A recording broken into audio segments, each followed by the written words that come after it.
찬양하시겠습니다.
맞아요. 아닌 척하면 돼요.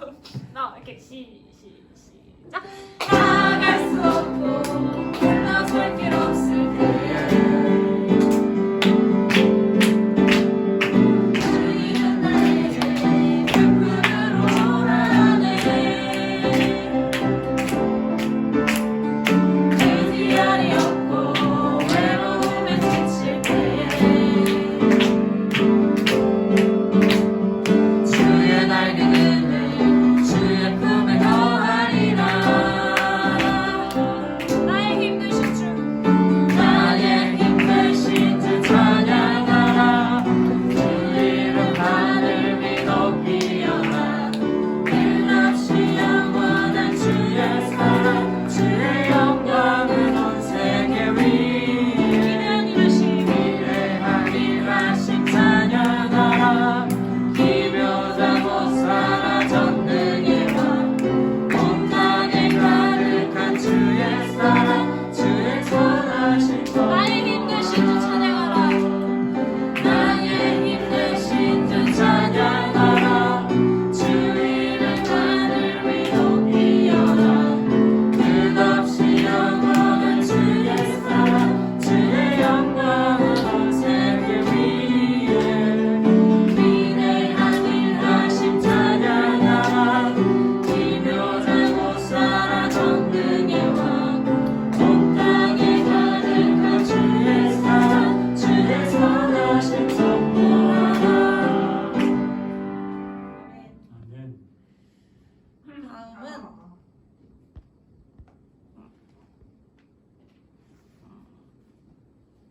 예배하는 이들에게 찬양하시 사람들 예배하는 이들에게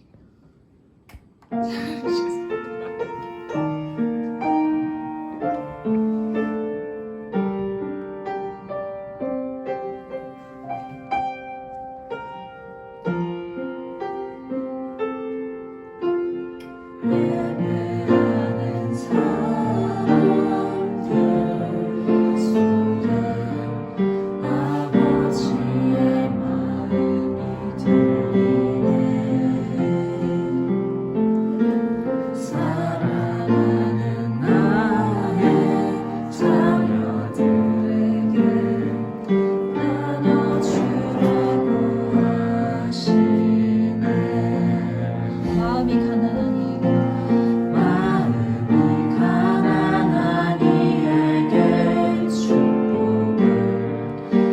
관심이 많은 이에게는 곁에 있을 수 있는 넉넉한 마음 허락하시길 우리는 기도합니다. 예배하는 사람들 속에 예배하는 사람들 속에 아버지의 마음이 들려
기도해 주시겠습니다.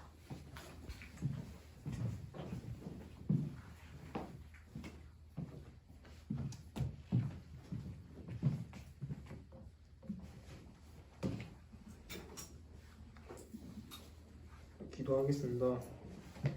주님, 오늘 주의 전에 나와 예배하게 하여 주신 것에 감사드립니다. 지난 한 주간 주님의 말씀으로 살아가게 해주신 것에 감사드립니다. 아멘. 오늘 이 자리에 모인 청년들, 목사님 모두 주님의 은혜 받을 수 있도록 도와주세요. 아멘. 목사님께서 말씀 전하실 때 성령님께서 함께 하셔서 성령의 능력 더하여 주시옵소서. 아멘. 오늘 받은 말씀으로 한 주간 살아갈 수 있도록 도와주세요. 예수님의 이름으로 기도드렸습니다. 아멘.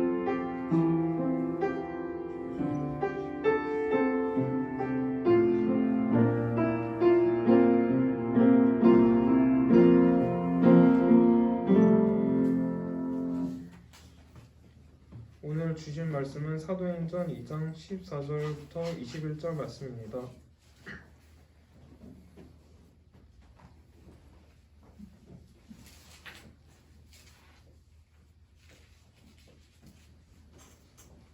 모두 찾으셨으면 함께 읽겠습니다. 베드로가 11사도와 함께 서서 소리를 높여 이르되 유대인들과 예루살렘에 사는 모든 사람들아, 이 일을 너희로 알게 할 것이니 내 말에 귀를 기울이라. 때가 제3신이 너희 생각과 같이 이 사람들이 취한 것이 아니라 이는 곧 선지자 요엘을 통하여 말씀하신 것이니 이로쓰되 하나님이 말씀하시길 말세 내가 내 영을 모든 육체에 부어주리니 너희의 자녀들은 예언할 것이요 너희의 젊은이들은 환상을 보고 너희의 늙은이들은 꿈을 꾸리라. 그때 내가 내 영을 내 남자와 여종들에게 부어주리니 그들은 예언할 것이요 또 내가 위로 하늘에서는 기사를 아뢰며 땅에서는 징조를 베풀리니 곧 피와 불과 연기로다. 주의 크고 영화로운 날이 이르기 전에 해가 변하여 어두워지고 달이 변하여 피가 되리라. 누구든지 주의 이름을 부르는 자는 구원을 받으리라 하였습니다. 아멘. 이 시간 목사님 나오셔서 성령의 육체를 부어주심이라는 제목으로 말씀 전해주시겠습니다.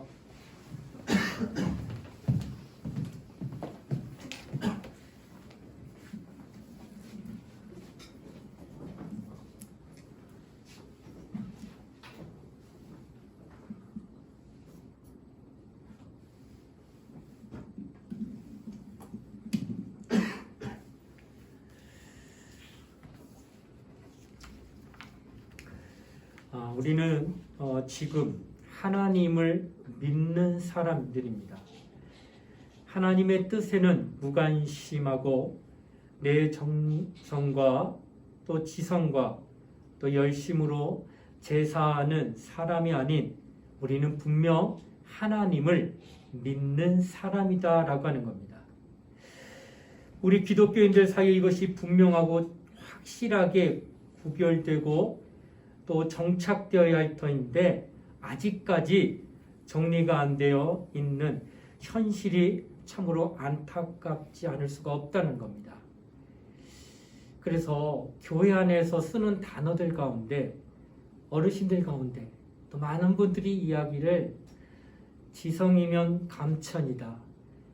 하나님 앞에 지성들이 더 열심을 다하게 되면 하늘에서 감동하셔서 내가 소원하는 것들을 들어주신다라고 하며 기도하는 분들이 있다는 거예요. 여러분, 그러나 지성이면 감천은 기독교 용어는 아닙니다. 내 지성, 내 열심, 내 정성 다 쏟아부어서 하늘에 계신 하나님을 감동시켜야지만 내가 소원하는 것들을 얻을 수 있다고 여기는 것은 신비주의예요. 미신적인 거예요. 그런데 그것을 갖다가 기독교 안에서 여전히 지성이면 감천이라고 해서 하나님 배웠기를 내 열심, 내 노력, 내 수고 이것을 통하여서 하나님을 배웠고자 한다고 한다는 것은 이것은 잘못되었다라고 하는 것입니다.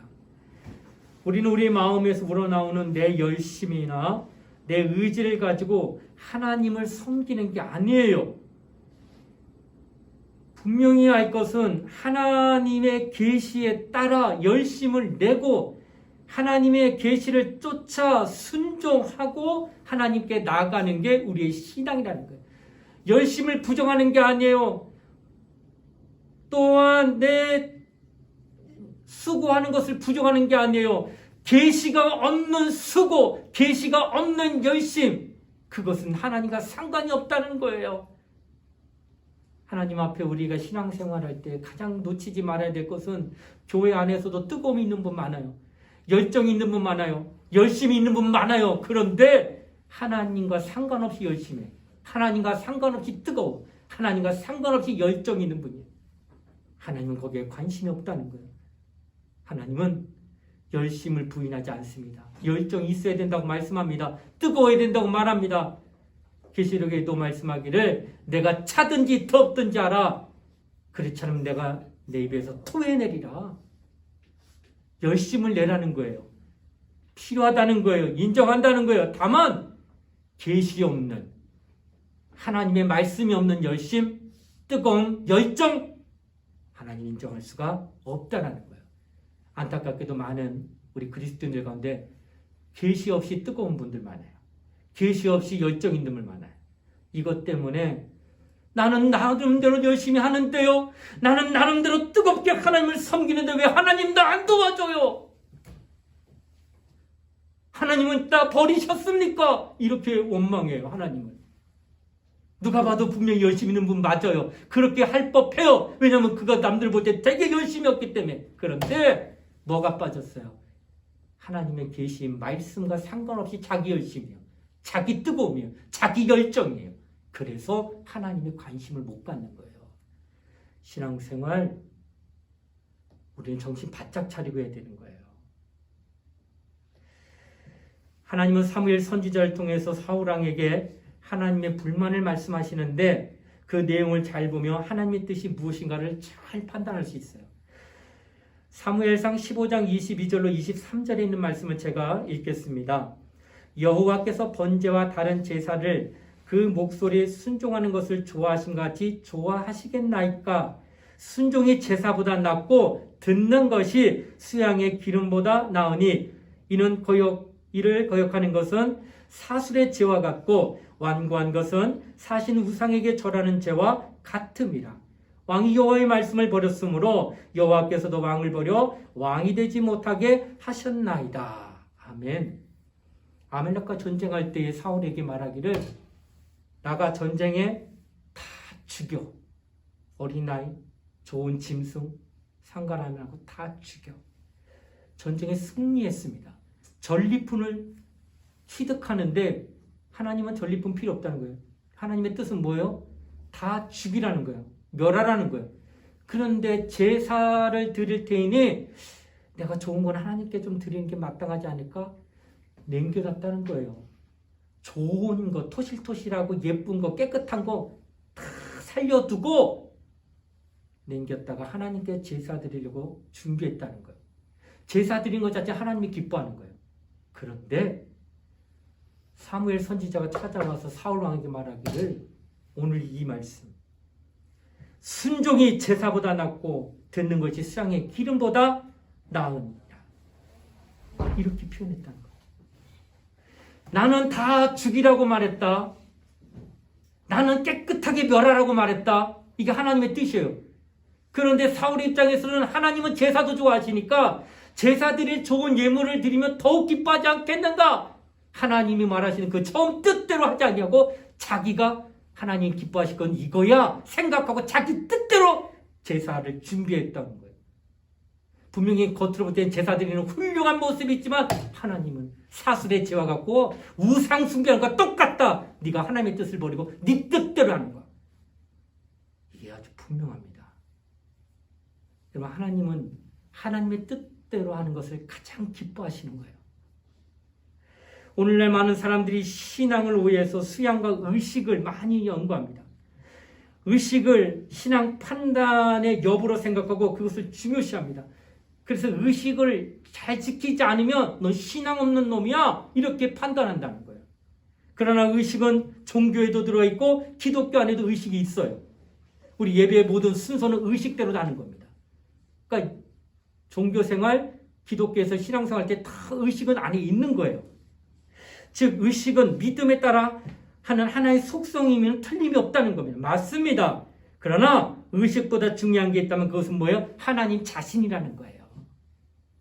우리가 계시를 받았다면 하나님이 그 모든 것을 간섭하시고 주장하시는 표시가 반드시 있어야 한다는 거예요. 그래서 계시가 있으면 그 계시가 그 사람이 하고 안 하느냐에 따라서 하게 되면 잘하고 있다고 하는 감시가 있는 거고 하지 않으면 지키지 않았다고 하는 감시가 그 계명으로 말미암아 계시로 말미암아 증거가 되고 있다는 거예요. 그러니까 계시가 있어야지만 그가 감시도 받고 그가 또 거기로부터 행동을 간섭받고 있다는 것을 볼 수 있다는 거예요. 만약 이것이 없다면은 계시가 아니요 신앙은 결코 아니다는 거예요. 하나님이 아니면 모든 것이 다 무로 돌아간다는 것이 신앙의 계시다라는 거예요. 하나님이 구하시는 열심에 우리 자신을 내놓고 복종하는 것, 이게 바로 신앙이에요. 그것이 바로 성경이 말하고 있는 우리의 본질이다라고 하는 겁니다. 성경은 구약과 신약으로 구성되어 있음을 잘 압니다. 즉 예수님 이전 시대이든 이후 시대이든 어느 시대를 막론하고 하나님의 약속을 초월할 수는 결코 없다는 거예요. 구약과 신약에 흐르고 있는 큰 줄기가 있다면 그것은 바로 하나님의 약속이라는 거예요. 구약, 오래된, 또 신약, 새로운 약속이라는 거예요. 하나님의 약속을 믿고 그 약속을 전적으로 순종하는 것이 바로 우리가 믿는 믿음이요 신앙이라고 하는 거예요. 성경은 마치 약속 어음과 같다는 거예요. 경제인들 보면 부도가 나 고생하는 이야기를 참 많이 합니다. 어른들 가운데 부도 났었는데 하나님이 도와줘서 내가 살았다. 그런데 일부러 부도된 게 아니야. 지금 당장 돈이 없기 때문에 약속 어음을 걸고 내가 약속할 테니까 일을 진행하세요. 그리고 나중에 기한이 되면 내가 돈을 지불하겠습니다. 하고 약속 어음을 써서 준 거예요. 그래서 약속을 지키려고 하는데 상황이 내가 원하는 상황으로 돌아가지 않으면 그 약속을 못 지키면 뭐예요? 부도 처리가 되는 거예요. 이 말 듣고 하청업체들이 여러 군데서 그 업체를 도와주려고 그들도 돈을 빌려가지고 대출받아서 일을 했는데 돈 돌아올 줄 알아서 한 달 후에. 근데 안 돌아오니까 연쇄 부도가 나가지고 다들 쓰러지는 거예요. 이런 약속 어음은 미리 하는 약속이에요. 이미 돈을 준 게 아니라 내가 한 달 후에 줄 테니까 일을 진행해달라고. 이와 같이 하나님의 약속도 약속 어음과 같다라고 하는 것은 맥락은 같지만은 무엇이 다르냐? 부도 처리가 안 된다는 게 다르다는 거예요. 어떠한 일이 있어도 하나님은 약속하신 걸 절대 부도 내지 않습니다. 이것을 믿는 믿음이 우리에게 있기 때문에 우리 신앙생활을 끝까지 할 수 있다는 거예요. 하나님은 그 약속을 부도내지 않기 위하여 성경을 보니까 독생자를 이 땅에 보내시기까지 했다는 거예요. 하나님은 창세기 3장 15절에 아담이 죄를 범하니 그 죄를 없이 하기 위해서 그는 아들을 이 땅에 보내신다고 하는 약속을 창세기 3장 15절에 말씀을 이미 하셨어요. 그리고 수천 년이 지난 지금부터 2000년 전에 그 약속을 이루기 위하여 아들이 진짜 말씀이 육신이 되어 이 땅의 베들레헴에 예수가 오시게 된다는 거예요. 하나님의 아들을 내어놓는다고 하는 약속을 반드시 이행하신 분이 누구요? 하나님이시다라고 성경은 이야기하고 있다는 거예요. 그래서 성경 말씀합니다. 로마서 8장 32절에 자기 아들을 아끼지 아니하시고 우리 모든 사람을 위하여 내어주시니가 어찌 그 아들과 함께 모든 것을 우리에게 은사로 주지 아니하시겠느냐? 라고 말씀했어요. 나는 이미 아들까지 내어줬는데 아들보다 더 큰 건 이 땅에 없다는 거예요. 하나님에게도. 그러면 그 외에 다른 은사들은 넉넉히 죽어도 남음이 있다라고 말씀하셨기 때문에 은사를 오늘날 구하는 자들에게 다 은사가 임하는 거예요. 왜? 이미 아들까지 내어주신 하나님의 약속이 이루어졌기 때문에 이 은사 준다는 약속은 당연히 이루어지고 있다고 하는 것을 알 수 있다는 거예요. 바로 하나님은 이처럼 약속을 반드시 지키시는 분이라는 것을 성경은 말하고 있다는 겁니다. 우리에게 믿음이 있느냐 하는 것은 당신에게 하나님의 약속, 곧 하나님부터 약속음을 받아 가지고 있느냐라는 거예요. 부도 처리 안 되는 그 약속을 여러분 갖고 있느냐는 거예요. 이걸 다른 말로 뭐라? 계시라고 하는 거예요. 하나님의 약속을 다른 말로 계시. 그러니까 하나님의 여러분에게 열심이 있잖아, 뜨거움이 있잖아, 열정이 있잖아. 거기에 계시가 있대. 계시 뭐예요? 하나님의 약속, 구약과 신약에 하신 말씀을 여러분이 갖고 있고 열심 내고 갖고 있고 뜨겁고 갖고 있고 정말 열정을 내고 다 한다면 하나님이 기뻐하는 거예요. 옳거니 잘한다. 너는 내가 준 계시, 하나님의 약속을 의지하고 부도 내지 아니할 만큼 하나님의 아들까지 내놓으면서 다 지키시는 그 약속을 끝까지 믿고 거기에 헌신하고 거기에 순종하고 거기에 생명을 다하는 내가 잘하는 거다 하고 하나님이 칭찬해 주신다는 거예요. 그래서 계시가 없이는 아무것도 하면 안 되는 거예요. 여러분, 이 약속을 믿고 있는 사람 신앙생활 하는데 놀라운 게 하나가 있는데 뭐가 있느냐? 피곤해하지 않아요. 하나님의 약속을 믿고 계시를 받아서 열심을 내면 열심 내는 거 에너지 쓰는 거잖아. 결국은 지쳐요. 에너지 쓰기 때문에. 그런데 이 사람 안 지쳐. 왜 안 지치나 봤더니 마치 이거는 똑같은 것 같아요. 저금 통장에 저축하는 사람들, 그 사람 한 달에 200만 원 벌어. 근데 집세 내고 뭐 내고 나면 자기한테 오직 쓸 수 있는 돈은 약 100만 원인데 약 80% 저축해. 얼마요? 80만 원 저축해요.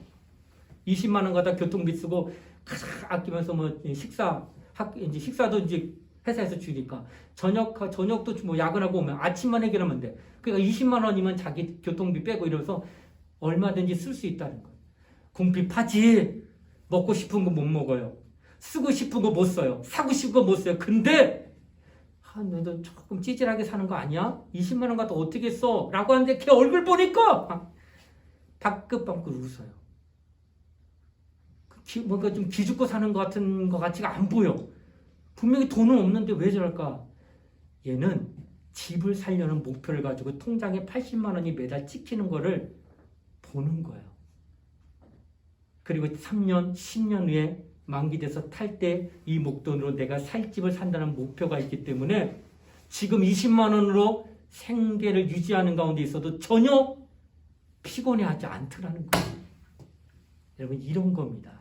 하늘에 대한 소망이 있는 자, 저 집이 나의 집이요 저기 천국이 나의 가을 것이라 여기는 자는 그것을 소망하기 때문에 이 땅에서 절제하면서 이 땅에서 하고 싶은 거 안 하면서 하나님이 기뻐하는 일만을 위해 열심히 내고 남이 볼 때 참 어리석다, 즐기지도 못하고 놀지도 못한다고 말해도 나는 그래도 전혀 그들의 말에 요동하지 않고 흔들리지 아니하고 끝까지 믿음 생활 잘하는 까닭은 마치 여기 저축하는 그 청년과 같이 소망이 있어서 그래요. 약속이 있으면 이런 피곤함이 없다는 거예요. 당신이 신앙생활하면서 지치지 아니하는 건 그런 소망이 있느냐는 거예요. 있다면 절대 피곤하지 않습니다. 과중한 업무가 아니어도 이것은 약속을 갖고 하는 일이기 때문에 마침내 하나님께서 저 하늘에서 보상해 줄 걸 믿고 있기 때문에 끝까지 진행하는 거예요. 그런 믿음이 바로 성경에 나타나고 있다는 겁니다. 그러나 하나님의 약속을 등한히 여기는 사람은 어떨까? 그 사람은 그렇지 않기 때문에 헌금할 때 계산을 해요. 괜히 손해보는 건 아닌가? 이거 한 달에 11조 내고 뭐 이거 내다 보니까 1년에 하니까 벌써 목돈이 되네. 이거 꼭 내야 될까? 참 고민스럽다. 이런 고민을 그가 합니다. 왜 그럴까? 하나님의 약속이 없기 때문에 그래요. 하나님의 불변하시는 약속을 붙들고 있으면 소망은 자연스럽게 들어옵니다. 소망이 있는 자는 끝까지 갔는데 그러지 못한다는 건 약속이 없기 때문이다 라고 하는 것입니다. 그러나 약속을 믿는 사람에게는 참으로 그 사람에게 빼앗을 수 없는 기쁨이 막 샘솟아 안에서요. 맨날 똑같이 책밖에 드는 것 같아. 일하고 저녁에 들어오면 쉬고 주일이나 토요일 주말 되면 놀러가고 좀 자신의 여가 생활을 해야 되는 게 마땅한데 그 사람은 새벽 아침부터 주일날 와가지고 성가대 쓰고 청소하고 교회에도 식당 들어가서 설거지하고 정말 5일 동안 일하다가 온 사람이 주일날 또 와서 다른 일을 하고 있어요. 근데 그의 낯빛을 보면 짜증난 게 아니라 찬성하면서 그 일을 하더라는 거예요. 어떻게 저게 가능해? 그렇다고 그 사람 봉급 받아요? 그 교회에서 일하고 나서 월급 받아요? 아니에요. 헌금을 하면서 하는 일이에요. 왜 그럴까? 형용할 수 없는, 주체할 수 없는, 표현할 수 없는 주님이 주시는 그 기쁨이 이 안에서 있기 때문에 한다는 거예요. 그것이 바로 우리의 신앙이다라고 하는 거예요. 억지로 한다고 할 수 있는 게 아니에요. 그래서 여러분 신앙생활은 이 안에서 나와야 됩니다. 이 안에서 우러나는 걸로 신앙생활 해야 돼요. 죄송하지만 저희 딸 이제 내년에 고3 돼서 학업에 정진합니다. 근데 여러분도 아시겠지만 부모된 입장에서는 공부하라 말할까요 안 할까요? 예. 목사님은 그런 말로 애들 스트레스 주지 않겠죠 라고 누가 얘기할지 모르지만 저는 다른 부모보다 더 많이 얘기합니다. 공부 좀 해. 공부 안 하면 안 돼. 공부를 해야 돼. 막 얘기해. 알았어. 알았다고. 아, 그만 좀 얘기해. 알았어. 아우 진짜. 아이가 뭐 이렇게 반응을 보여요. 근데 나는 그 길을 걸어왔기 때문에 정말 해야 되는데 공부. 이런 생각을 들어서 얘기하는데 어느 날 학교 선배가 공부해야 된다고 하는 그 얘기를 해줬어요. 그랬더니 내가 몇 년간 얘기했던 그 공부하라고 했던 말은 전혀 귓등으로 듣던 그 애가 아빠 나 좀 공부 좀 해야 될 것 같아. 그래도 지금 독서실 다니고 밤에 12시까지 공부해요 지금. 얘가 그때 내가 무슨 그렇게 외압으로 바깥에서 공부 좀 하고 4년을 그렇게 했어요. 중학교 들어갈 때부터. 그래서 2학년 돼서 잠깐 누가 한 20분 30분 공부를 해야지만 이렇게 되고 이렇게 간다고 한 선배가 얘기하니까 공부해야 된다고. 그러니까 그 마음에서 드디어 내가 공부해야 된다 하는 생각 가지니까 그때부터 공부하기 시작. 지금은 제가 너무 기뻐요. 공부하라 말 안 해요. 지가 알아서 자꾸 하려고 하니까. 신앙생활도 이래야 돼요. 누가 자꾸 너 11조해야 돼. 너 하나님한테 봉사해야 돼. 너 전도해야 돼. 너 말씀 읽어야 돼. 너 기도해야 되고 막 외부적으로 하게 되면은 어떻게 억지로는 할지 모르겠지만 그러나 지속이 안 돼요. 그런데 안에서 막 나타나면은 하지 않아도 자기가 막 기뻐서 하더라는 거예요. 해야 된다. 이건 반드시 해야 된다. 이런 마음. 바로 하나님의 약속이 있는 자는 이런 마음이 들어요. 하나님의 약속이 있는 사람은 누가 뭘 하지 않아도 그 약속된 소망이 있어서 아니 저 사람이 원래 저런 사람이야? 아니 쟤 뺀질이 아니었어? 쟤 날라리 같았던 신앙생활하던 애 어떻게 저렇게 변해? 하나님의 약속이 들어오는 그 순간 그가 남하고 상관없이 하나님과 관계하면서 신앙생활 잘한다는 거예요. 바로 하나님의 약속이 그와 같다는 거예요. 얼마나 귀한 거예요 하나님의 약속이. 우리의 신앙은 바로 하나님의 약속을 믿고 의지한다는 것을 성경은 이야기합니다. 그 약속은 아무에게나 주어지는 것이 아닙니다. 왜 그럴까? 하나님의 약속은 죽은 자와는 결코 약속을 맺을 수가 없다는 얘기를 하는 거예요. 아무리 하나님 말씀이 신실해도 그 약속은 반드시 산 자하고만 관계한다는 거예요. 아주 중요한 얘기합니다. 곧 살아있는, 곧 육체를 가진 자만이 그 약속을 경험하고 맛보고 체험할 수가 있다라는 겁니다. 하나님은 그 약속을 육체에 있는 사람과 관계를 맺지 육체를 포기하거나 떠난 사람들, 육체와 상관없이 생을 마감한 자들, 아무리 훌륭하게 살다가 마감했다 할지라도 그 육체를 붙들고 그와 상관하면서 하나님의 약속을 믿어달라고 하는 것은 절대 없다는 거예요. 오직 살아있는 사람에게만 하나님이 그 약속을 주신다는 거예요. 여러분, 나는 지금 살아있어요? 죽었어요? 살아있기 때문에 약속받을 수 있는 거예요. 나보다 훌륭한 사람 이미 죽은 자가 많아요. 땅에 묻혀가지고. 근데 그들은 하나님의 약속을 받을 수가 없어요. 왜? 살아있지 않기 때문에 그래요. 그러면 여러분과 나는 이 땅을 살아가며 육체를 갖고 있는데 이 육체를 끔찍히 사랑합니다.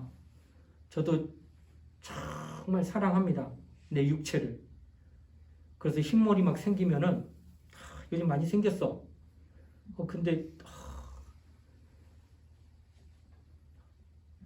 염색을 하면 너무 젊어 보일까봐. 그럴까봐 염색 안 하고 있어요. 그리고 좀 웃으면 주름살이 자글자글하더라고 여기 보면. 그래서 내 마음은 안 늙는데 내 육신은 자꾸 늙는구나. 막 속상하고 그래요. 이 말은 뭐예요? 육체에 관심이 없으면 뭐 이거 희던 주름살 생기던 관심 없는데 육체를 그래도 내가 좀 사랑하고 있다라는 마음이 보인다는 거예요. 그러나 실상 그 육체가 얼마나 고난스러운 존재인가는 우리가 다 말로 형용할 수 없습니다. 쓸 때는 편리한 것 같은데 그런데 거추장스럽게 짝이 없는 존재 또한 육체의 힘이 틀림이 없습니다. 가만히 보십시오. 육체라는 것은 사정을 안 봐줘요. 뭔 사정을 안 봐주냐? 자기만 알아달라고 하고 자기만 섬겨달라고 하는 게 그 육체라는 거예요. 그래서 지금 쌀값이 엄청 올랐어요. 쌀값이 2배, 3배 돼도 쌀값이 오른 걸 보고 육체가 하루 3끼 먹었으니까 내가 쌀값 오른 걸 기약해서 2끼만 먹을게. 이러고 하는 육체가 없다는 거예요. 쌀이 100만 원이 돼도 내 입에는 3끼 꼭꼭 집어넣어라 하면서 배꼽 소리를 내면서 꼬르륵꼬르륵 하면서 밥을 달라고 요청하는 게 육체라고 하는 거예요. 또 여러분 그래서 인구조사할 때 보게 되면 묻는 게 이 집 식구가 몇 명입니까? 할 때 이 식구라는 말이 밥식자하고 입구자를 써서 밥을 먹는 사람이 몇 명입니까? 그게 바로 이 가족의 구성원의 식구로 정의할 정도예요. 또 입으로 들어간 건 문제만이 아니라 이 육체가 또 입혀줘야 돼요. 잠잘 땐 또 덮어줘야 돼요. 남아이든 여아이든 구별 말고 하나만 낳자고 잘 기르자고 했던 때가 있어요. 근데 저는 우리 아이가 둘이잖아. 질도 좀 적죠. 더 낳으면 좋겠는데 저희 동생은 하나예요. 좀 더 낳아라. 하나 외롭다. 오빠 둘 못 키워. 돈 없어서. 쉽지 않어. 나는 우리 남편하고 나랑 둘 벌어가지고 이 하나 먹여 살리고 입히고 가르치는데도 버거워서 하나도 못 낳겠어. 이렇게 표현해요. 그 육체를 입히고 먹히고 하는데도 부모 2사람이 하나 매달려가지고 끙끙대면서 살아가는 게 오늘날 우리 육체라는 거예요. 육체는 사정 안 봐줘요. 부모가 힘들어 고생하든 말든 나는 내 거 먹어야 되고 나는 내 거 입어야 되고 나는 내 거 써야 된다는 게 육체라고 하는 거예요. 이게 우리 육체예요. 얼마나 원하고 소원하는 것들이 많은지 알 수가 없다라고 하는 겁니다. 자, 그렇게 하면 이런 육체, 마침내 이 육체가 죽어버리면 육체를 잘되게 했던 거, 그 육체로부터 정말 내가 도움을 많은 것을 받았는가? 실상 그러면 아무것도 없다는 거예요. 그렇게 내가 입히고 먹히고 막 애쓰고 수고했는데 그 육체가 나를 위해서 해준 것이 과연 뭔가 많은 것이 있겠는가? 실상은 그렇지 않다라는 겁니다. 사람들 육체를 오래 가지고 싶어 해요. 왜 그럴까? 그것은 육체를 사랑하기 때문에 처음엔 그랬죠. 그런데 육체를 사랑해서 좋아해서 그런 것이 아니라 왜 그러냐면 다 늙잖아. 늙어. 그 다음에 주름살이 생겨 우글쭈글해지고 때로는 치아도 빠져요. 그 틀리하잖아. 근데 틀니 빼고 웃으면 예뻐요? 안 예뻐 보여요? 무서워요. 틀니 빼고 웃으면. 얼마나 무섭겠어요. 머리는 하얗지. 주름살은 바글자글하지. 치아는 없고 웃고 있지. 밤에 보면 기절할걸. 그런 얼굴 보면. 이렇게 흉측한데 그래서 그 할머니한테 그 할머니가 늘 그런 말을 하는 거예요. 그렇게 이도 빠진 분이 아유 나 가야지 이제 나 이제 탈 만큼 살았어 가야지 해서 정말 가고 싶으신가 보다. 아유 잘 생각하셨습니다 할머니 빨리 죽으세요. 이 내 끼놈아 죽긴 내가 왜 죽어? 아니 좀 전에 가야 된다고 하셨잖아요. 가긴 뭘 가? 내가 좀 더 살아야지. 이게 말은 그렇게 했어도 섭섭하게 그걸 그대로 받아들여? 이놈이 정신없는 놈이라고. 손주가 그런 말 했다고 하면 얼마나 화를 내시겠냐는 거예요. 아니 분명히 죽겠다고 말한 건 거짓말이었어요. 아니 몸이 지치고 사실이에요. 근데 그런 말을 하긴 하지만 그러나 실제적으로는 그런 말 하면서도 살고 싶어 하는 까닭은 뭘까? 죽기를 무서워하기 때문에 그래요.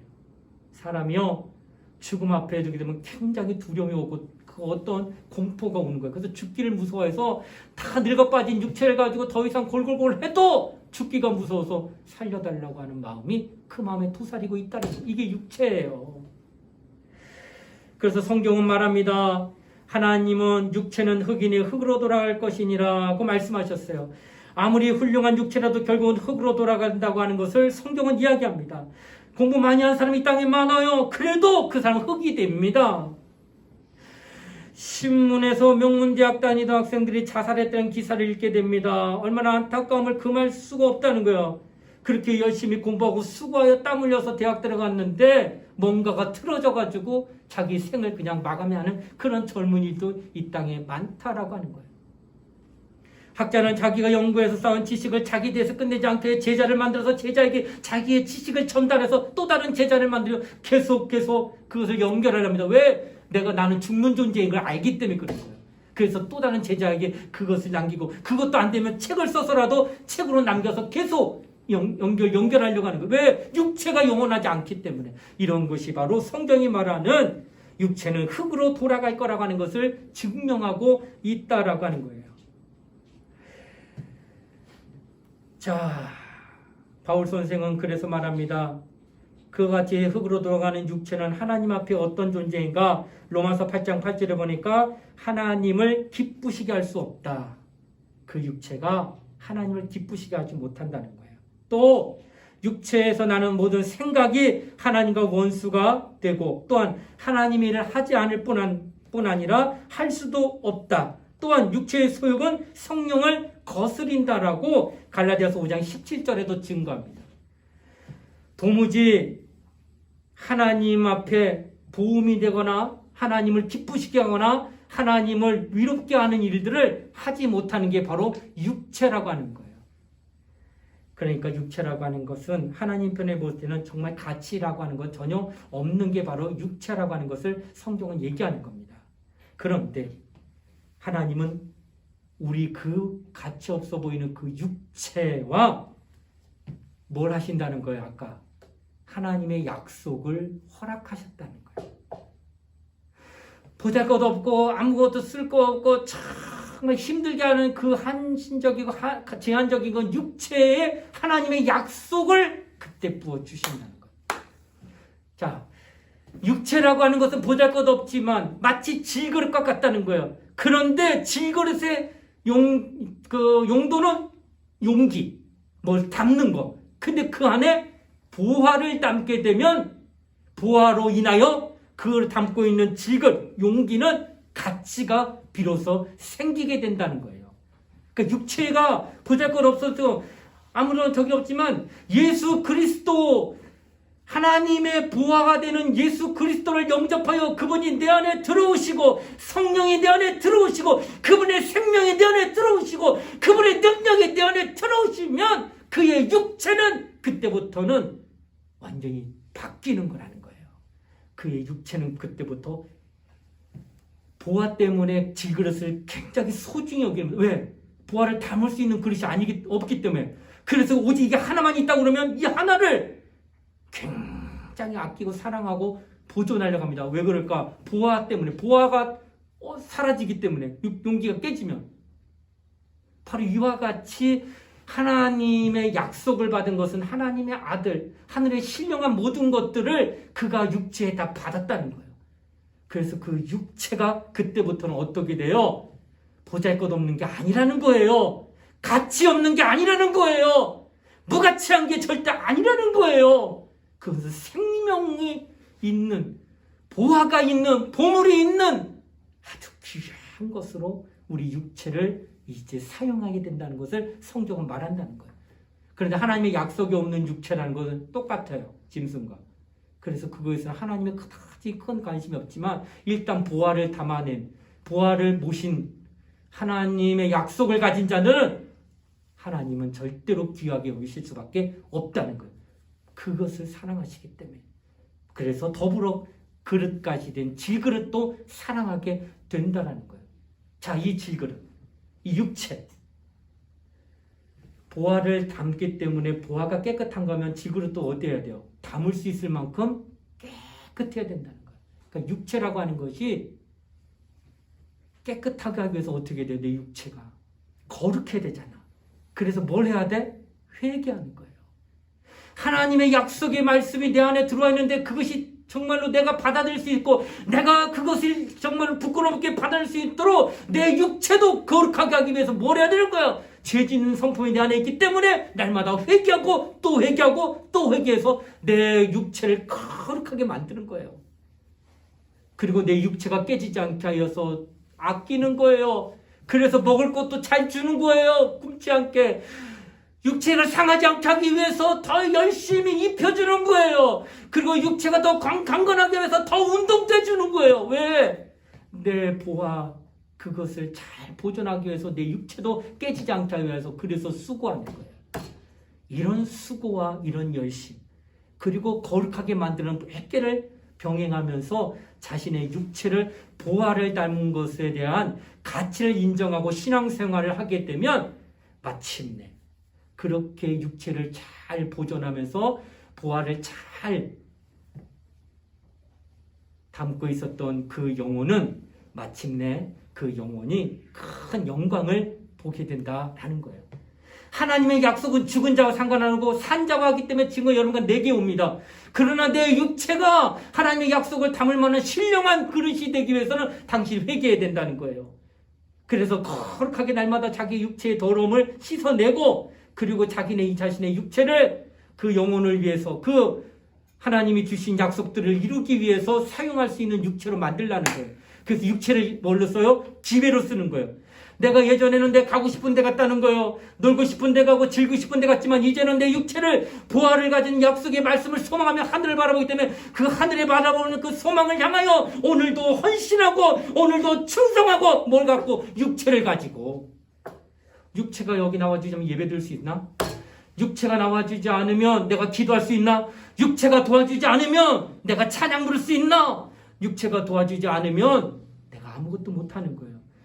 그 육체가 이렇게 영적 생활을 도와주는 기회로 사용되어진다면 가장 가치 있는 육체가 되었다는 거예요. 여러분과 나는 젊음에 이 정말 힘이 있고 열정이 있고 뜨거움이 있고 젊음이 있는 이 시기에 내가 이 육체를 하나님을 위하여 쓴다고 한다는 건 엄청난 축복이라는 거예요. 하나님은 오늘날 여러분과 내가 이렇게 아름답게 만들어진 하나님의 사람이 되기를 원하고 있다라고 하는 것입니다.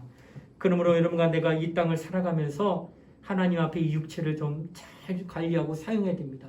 먼저는 거룩하게 하십시오.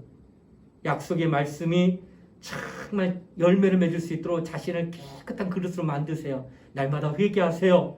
하나님 앞에 정말 회개하시고 그리고 자신의 육체를 기회로 삼으세요.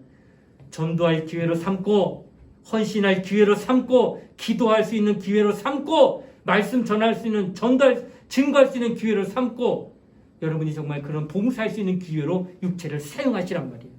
이렇게 사용되어지는 그 육체가 마침내 수고하고 땀 흘렸던 열매를 나중에 누가 거둘까? 육체는 흙으로 갔기 때문에 흙으로 돌아갈 거예요. 근데 흙으로 돌아가기 전에 사명 다 했지. 영혼을 위해서. 그런데 육체가 이런 사명만 하면 좋겠는데 육체가 죄를 범하는 게 더 많아 이 땅에서. 그러면 육체는 흙으로 가기 때문에 안녕 빠이빠이 나는 이제 간다 하고 흙으로 가는데 살아있을 때 지은 죄들 있잖아 육체가. 그 죄는 누가 담당해? 네 놈이 졌으니까 네 놈이 담당해야 되는 거 아니야? 육체한테 얘기하겠고 흙인데 흙이 네가 담당해야지. 근데 그 흙은 파렴치하게 미안해 나는 흙이니까 그냥 간다 하고 그냥 가고 그 죄값은 누가 감당해? 함께 지음받았던 영, 그 영이 그 죄를 책임져야 돼요. 그래서 육체가 지은 모든 죄를 영혼이 책임질 때 심판대 앞에서 과연 어떻게 할 거냐는 거예요. 그래서 육체가 지은 모든 죄들을 즉각적으로 회개하면서 자신을 거룩하게 하고 그리고 기회로 삼아서 그 영혼을 하나님 앞에 온전히 인도받게 하는 육체의 도구로 기회로 쓰란 말이에요. 선한 하나님의 도구로 사용하란 말입니다. 그렇게 될 때 당신은 정말 큰 기쁨이 넘치는 거예요. 그때 될 때 당신은 소망이 넘치고 하나님 앞에 큰 일을 감당할 수가 있게 된다라고 하는 것입니다. 우리의 질그릇 언제 깨질지 몰라요. 그래서 여러분이 지금은 젊다 해가지고 육체를 굉장히 자신만만해 갑니다. 뭐든지 다 할 수 있을 것 같아. 맞아요. 젊기 때문에 다 될 것 같아. 근데 이제 나이를 들잖아. 한 해 한 해가 틀려지는데 저는 여름이 점점 느낌이 틀려요. 작년 여름, 재작년 여름이 틀려요. 그 여름이 다가올 때마다 몸보신 안 하면은 큰일 나겠구나. 뭐 이런 생각이 막 들 정도로 굉장히 힘들어요. 이게 벌써 이게 몸이 쇠약해지고 있다는 느낌이 왔다는 거예요. 질그릇이 그렇게 얇게 이건 나무에 소모되는 배터리 소모되는 것처럼 점점 소모될 거예요. 그러다가 딱 끝나면 그냥 가는 거예요. 근데 여러분 아직도 쌩쌩하잖아. 이때에 자신의 영혼을 육체를 기회로 삼는다면 이보다 큰 축복이 어디 있겠어요. 가장 왕성할 때, 가장 힘일 때, 가장 능력 있을 때 주의 일을 위해서 내가 헌신하는 하나님의 사람이 된다는 건 굉장한 축복입니다. 나중에 나이 들어서도 봉사할 수 있지만은 죄송하지만 이때하고는 다를 거야. 20대의 막 열정과 뜨거움 갖고 있을 때 그때에 헌신하고 나이 들어서 힘이 빠져서 헌신한 마음은 막 하는데 할 수 없는 몸을 갖고 있을 때 그 안타까움을 생각한다면 지금의 여러분의 그 현신은 굉장히 축복받은 자리에 틀림이 없다는 거예요. 이때 우리 헌신하자는 거예요. 이때에 우리 하나님 앞에 육체를 기회로 사용하자는 거예요. 여러분 나도 우리 인생 앞날 아무도 모르잖아. 5분 후에 어떤 일이 벌어질지 누가 장담해. 앞으로 내가 20년 30년 더 살 거라고 누가 호언장담하면서 그렇게 살 수 있어요. 질병 안 걸리고 건강하게 산다는 거 누가 보장해. 아니래. 아무도 보장 못해요. 오늘의 하루도 내게 주신 하나님께 감사하며 더 감사한 건 지금 이 시간 내가 알고 있고 내가 깨달았다고 한다면 그것을 감사히 여기며 지금 일할 수 있다는 거에서 충성하는 게 마땅하고 옳다라고 하는 것이에요. 사랑하는 우리 청년들이요. 저 또한 청년 때 헌신했던 자입니다. 내 나이 20살 때 19세 은혜 받고 난 다음에 그때로부터 내가 약 10년간 20대 후반까지 정말로 앞장 가리고 교회를 가여 기쁨으로 감사함으로 일했어요. 하나님이 그때 나보시고 이놈은 좀 더 써도 되겠구나 싶어서 신학교 보내주시고 그리고 목사가 돼서 오늘까지 쓰고 있어요. 하나님 보시는 분이에요. 남들은 다 어리석다 말했어. 너 교회 가서 맨날 그렇게 살고 있으면 되겠냐? 친구들이 다 그랬어요. 학교 다닐 때. 근데 하나님은 보셨다는 거예요. 내가 너를 좀 써야겠구나. 여러분 하나님 젊었을 때 쓰는 거 좋아하실 거예요. 여러분 오늘도 하나님 앞에 그렇게 쓰임 받았으면 좋겠어요. 우리 믿음을 갖고 하나님 앞에 정말 내 이 몸을 사용하여서 하나님의 나라와 의를 위하여 사용할 수 있게 해달라고 우리 함께 기도하며 하나님 앞에 나가는 그런 귀한 시간 갖기를 주의 이름으로 부탁을 드리겠습니다. 우리 함께 기도하는 시간 갖도록 하겠습니다. 하나님 성령을 육체에 부어주신다고 말씀하셨습니다. 살아있는 너에게 내가 부어주리라. 이는 내가 너에게 약속을 주는 것이요 계시를 주는 것이니 그 약속과 계시를 내 육체로 말미암아 기회로 삼아다오. 그리고 그 약속이 정말로 온전히 보존될 수 있도록 내 육체를 거룩하게 해다오. 회개하면서 내 심령을 깨끗하게 해다오. 하나님께서 그렇게 말씀하고 계십니다. 우리 이 시간 기도할 때 하나님 내 육체에 성령을 부어주시고 이 지그릇 같은 연약한 육체에 성령으로 말미암아 소망을 갖고 권능을 주셔서 하나님의 보화를 담기에 부족함이 없도록 도와주셨고 하나님의 권능을 담기에 부족함이 없고 하나님의 약속을 담기에 부족함이 없는 믿음을 갖는 자가 되게 해달라고 우리 예수의 한번 부르고 우리 통솔 함께 간절히 기도하시겠습니다. 예수여 하나님 아버지 감사드립니다. 오늘도 진리의 거룩한 성령 역사하시는 자 되게 해주시고 하나님의 말씀에 따라 믿음으로 간구하는 자 되게 해주고 오늘 성도로 충만한 자가 되게 해주시기 원합니다. 믿음의 강건을 정답하는 자 되게 해주시고 그러나 전쟁들의 입술의 자 되게 해주시고 성령 충만한 자가 되게 해주시면서 하나님의 말씀에 따라 믿음으로 기도하는 우리 모두가 되게 해주시고 영혼을 살리는 자가 되게 해주시옵소서. 영혼을 정말 사랑하는 자가 될 수 있도록 역사하게 해주시길 바랍니다. 주님의 말씀에 따라 믿음으로 되게 해주시고 하나님의 거룩한 성령 충만한 자가 될 수 있도록 인도해주시기 바랍니다.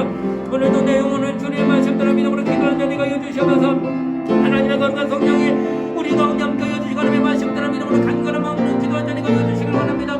하나님의 거룩한 성령으로 충만한 영혼들 주도 역사해 주시기 원합니다. 저녁이 되어 있는 자 되게 해주시고 오직 주 예수만을 사모하며 믿음에 기도하는 종이 되게 해주시옵소서. 성령의 역사하시는 자 성령의 감동하시는 자 성령으로 저가 충만한 자 내가 해주시고 하신 말씀대로 믿음으로 기도하는 영혼 되시도 역사하게 해주시기 원합니다. 예수만을 사랑하고 예수만을 바라고 예수만을 의지하는 자가 되게 해주시면서 내 영혼은 예수 사랑하고 예수 바라보는 자리가 해주시고 하나님의 말씀대로 믿음으로 간구하는 자리가 하나님의 말씀대로 순종하는 믿음을 가는 자리가 해주시면서 하나님의 성령 역사하시는 자가 되게 해주시고 오늘도 이 시간 하나님의 기도하는 우리 청년들이 당신의 육체를 기회로 삼고 하나님의 일을 하는 자가 될 수 있도록 역사하게 해주시길 원합니다. 주님의 말씀대로 믿음으로 기도하는 우리 모두가 되게 해주시길 원합니다. 거룩하신 성령을 충만한 자리가 해주셨고 하나님의 말씀에 인도하는 자리가 해주셨고 예수만 말하고 예수만 소망하는 자 될 수 있도록 역사하시고 인도하여 주시옵소서. 하나님의 성령이 함께하는 우리 모두가 되게 해주시길 원합니다. 은혜를 베풀어 주시옵소서. 하나님 아버지 감사합니다. 성령을 육체에 부어주심은 우리로 정말로 살아있는 육체에 하나님의 성령을 부어 보화를 담은 귀한 그릇으로 하나님이 우리를 사용해 주시길 원합니다. 그러므로 보화를 담기에 부족함이 없도록 자신의 육체를 거룩하게 만들게 하여 주시되 회개함으로 만들게 하시고 또 그 보화에 합당한 약속의 말씀이 이루어질 수 있도록 자기 육체를 기회로 삼아 헌신하고 충성하는 우리 청년들이 될 수 있도록 축복하여 주시옵소서. 감사를 드리며 거룩하신 예수님 이름 받들어 기도드리옵나이다. 아멘.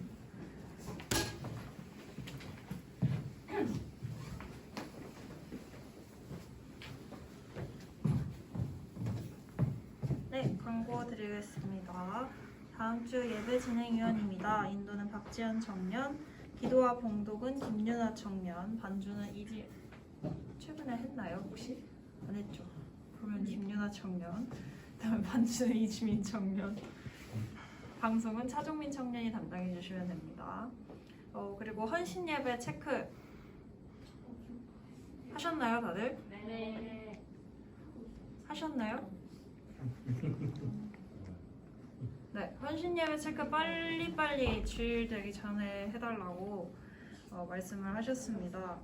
이제 진짜 얼마 안 남았어요. 헌신 예배까지 열심히 참여 부탁드리겠습니다.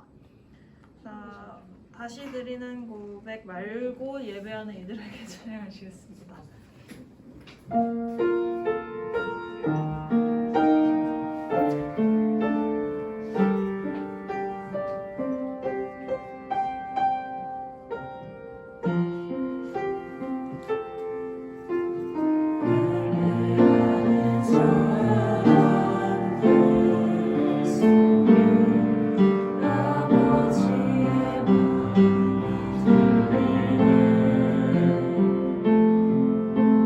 사랑하는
축도로 예배 마치겠습니다.